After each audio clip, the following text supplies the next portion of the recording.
السلام عليكم. اسمحوا لي أن أحكي لكم تجربتي. كنت مثلكم تتزاحم علي الأشغال والواجبات، أظل أنتظر وقتا لصفاء روحي وغذاء قلبي حتى ينقضي يومي، فأمني نفسي بيوم غد لعلي أجد فيه وقتا له. ربما أرى أحدا يرتل آياته فيحترق قلبي شوقا لمصحفي، وأكفكف عبراتي قائلا: هوني عليك يا نفس، فلست مشغولة بلهو أو بباطل، بل بطاعة وبر ودعوة وخير. وتمضي الأيام، بعدها بدأ قلبي يقسو ونوره يخبو، أشعر أني أتراجع، يضعف إيماني وتزداد غفلتي، ولا زلت أقول لنفسي: لا عليك يا نفس، فأنت معذورة وربك يعلم حالك وأشغالك.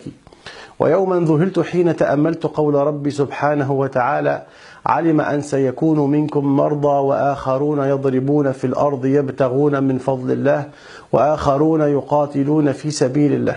نعم يا رب، قد علمت حالهم وأمراضهم وأشغالهم في أسفارهم أو انهماكهم في حرب عدوهم، فبما توصيهم؟ قال تعالى: فاقرأوا ما تيسر منه. عجبا، يأذن لهم ربنا أن يجمعوا الصلاة بل ويقصروها، وأن يفطروا في نهار رمضان، لكن لا تنقطع عن ترتيل كلام ربكم.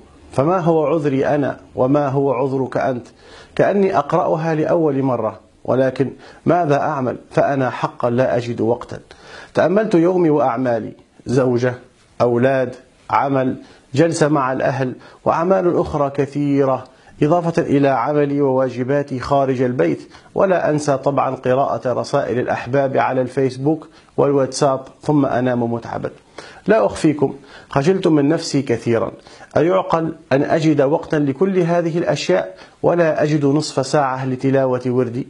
حينها فقط علمت كم كنت أكذب على نفسي، وكان قرارا حاسما غير مجرى حياتي وأعاد إليها النور من جديد. كلما هممت أن أحمل مصحفي توافدت أعذاري، فلاح لي قول ربي تعالى: فاقرأوا ما تيسر منه. وكلما تزاحمت أشغالي فلا أدري أيها خير لي، بدا لي قول ربي سبحانه وتعالى: هو خير مما يجمعون. فأخي الحبيب، لا تنتظر أن تنهي أعمالك لتجد وقتا للقرآن، بل ابدأ به، يكرمك الله تبارك وتعالى ببركة في أوقاتك وأعمالك وجهدك وطاقتك. ألم تسمع قول ربك سبحانه: اقرأ وربك الأكرم؟ في الحقيقة لسنا بحاجة إلى وقت، بل نحن بحاجة إلى عزم صادق ورفقة صالحة. فأسأل الله العلي العظيم لكل من نشر هذا المقطع أن يجعل القرآن ربيع قلبه ونور صدره وجلاء همه وحزنه.